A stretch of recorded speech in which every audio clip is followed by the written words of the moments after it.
Next up, the other match you should see on this show. We talked about the Motor City Machine Guns and one-on-one action, and I loved watching Kurt Angle and Jeff Jarrett here. So did the critics.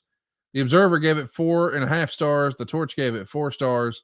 Either way, you guys got plenty of time. Nearly 22 minutes. It's a no DQ match. There was a level of intensity that's a different level than everything else on the show. And Meltzer would say it will probably be the case for all but a few matches you'll see this year.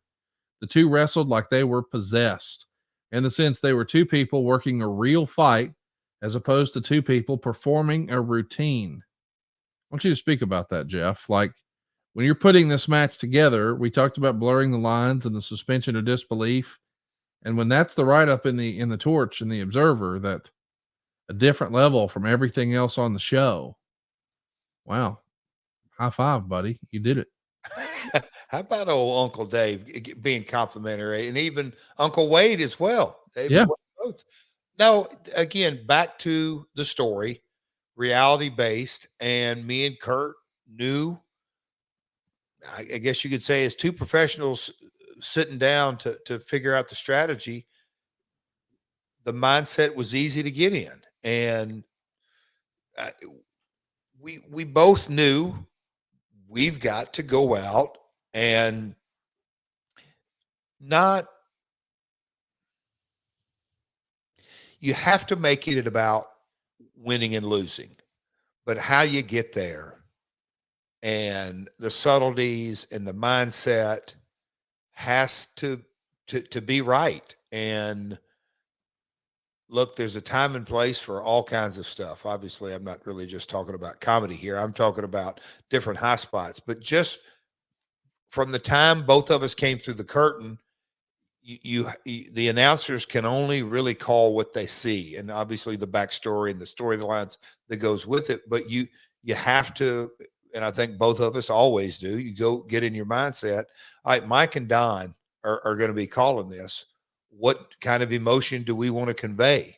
And I think that's a real part of the art of what we do. And watching it back and knowing the mindset, what we were going to deliver, and man, that angle slam off the stage, whew, I felt that for a long time. I cringe still when I see it, but hard, just a really physical, hard hitting match that we both had our mindset. We're going to deliver. And Kurt, he always over delivers. When he puts his mind to it, he's right up there with the very best of all time. And the sequencing toward the end all played into it. It was, I'm proud of my work here. It's safe for me to say, yeah, it's one of my favorite matches of all time. And the story just was told right. We beat the hell out of each other, and the way he won, and then the afterbirth of the match and the follow-up, the intensity, it was kind of what professional wrestling is designed to be. Reality-based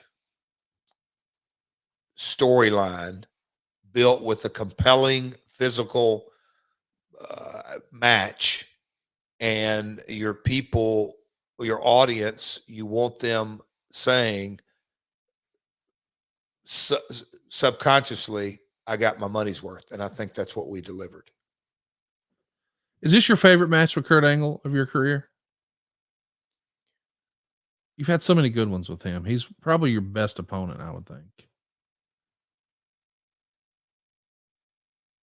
The cage match in Cincinnati, 2 out of 3 fall, I felt was a good one. This may be the brawl out in the parking lot was, I can't say spontaneous, but the way we worked it was very spontaneous.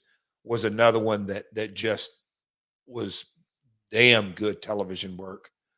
Yeah, this may be my favorite. It to right up there. Yeah, right. Again, the first time chemistry. That's something that when I look back on, this is the first match we had. Well, it's really not. I mean, your first match was in 08 at the Sears Center, Bound for Glory. Oh, that's no. Wasn't that me and Sting? And he was a special ref? No, Foley was the special ref. You're thinking of you and Sting as 06 6. in You're right. Michigan. You're right. So it wasn't the first time. Okay. But it is the first. I mean, that was Bound for Glory like a regular match. You know, this is a no DQ match, so it's still fresh. I mean, to be clear, that was October. This is January, so it's just a couple months later. So 08. Oh, yeah, yeah. That was my very first match back. Yes. Yes. Okay. We covered that in the archives, which you can That's check right. out at myworldonyoutube.com. That's right. That's This right. is your second match with him, but still, I mean, you guys pull out all the stops here, and That's what I was you saying. mentioned it. I want to bring it up again. He goes for an Olympic slam with you on the ramp, and he's trying to do it off the ramp through a table. But you, for the most part, miss the table and wind up taking what looks like the brunt of it on your hip. Is that right? Yep. Overshot the runway from the stage to the floor, and we bypassed the table. So this is 15 years ago. I'm not trying to stir shit up or whatever. Is you missing the table on him or on you or both? Got to be both. Yeah. But yeah, and I think both of us would be safe to say the adrenaline was flowing. Right. So that's what I wanted to ask is when you're, I mean, listen, I'm not betraying any secrets here. If you had your druthers and you could hit fucking concrete or a table, we pick the table every time. Yeah. But when it hits, or is there a concern when your hip hits that concrete? Is there a concern? Oh boy, can I get up from this? Can I keep going? Can I finish the match? Or does that adrenaline take over and you don't feel it until later? Oh no, I felt it. Look, I felt this one immediately.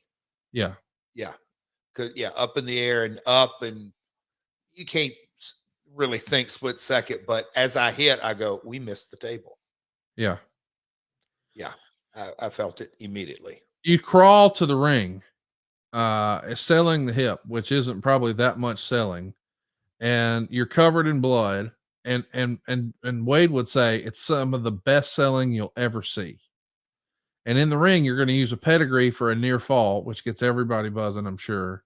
Angle brings a chair in. You drop kick the chair into his face. Now he's bleeding. This is really good stuff. Eventually, Angle goes for another Olympic slam. You counter with a DDT. You go for the guitar, but it's broken. So you hit Kurt with a chair, and he gets his hand up to block some of that chair shot, thankfully. And he reverses where you're going for a pin, and he gets the 3 count. But the post match would see him put your ankle in a chair and start stomping the chair. The idea is they're trying to break your ankle. And there's a big moment here where you're going to get taken out in a stretcher. This is really good, really well done. It feels real. It feels believable. It's hard hitting. I think, and it's not close for me. This is totally different from the Motor City Machine Guns match. I mean, this is a fight, whereas that was a more technical wrestling match. But those are the two best matches by far on this show. I'm glad 40,000 buys. I'm glad you guys were able to double what you did the year before. And I'm glad you were happy with your performance here. I mean, what a match for you. You know, when I'm just sitting here kind of recalling on, so pro tip or any fan or any listener, whatever it is, when I really think back on, because you just spurred it, that's right, because we did the Sears Center match and then this match. Anyway, Shawn Michaels is really, really good at this. I think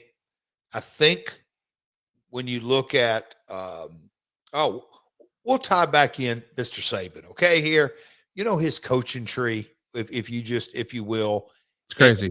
It's unbelievable, but there is DNA of Nick Saban all through college football. Yes. It's okay. There is DNA of Pat Patterson all through professional wrestling. Yes. His legacy. But when you look at Shawn's Michael's ability to tell stories, and we'll say the last, don't want to give it a time, maybe throughout it, but really the last 15% of a match, Kurt's ability, I'm sure there's a few others, but it's what really turns good matches to great matches and great matches to classics. Yes. is that last 15 minutes of storytelling, and its pacing is just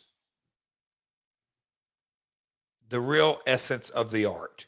And that's when I look back on this match and other matches with Kurt, but this one just, it was, well, the praise that the guys gave it is one thing, but the emotion from the crowd is really what it's about. They were highly engaged in this.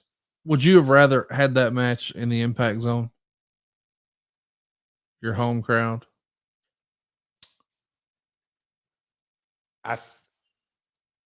Because of the marketing, the people in Charlotte knew they were coming to see Jeff and Kurt.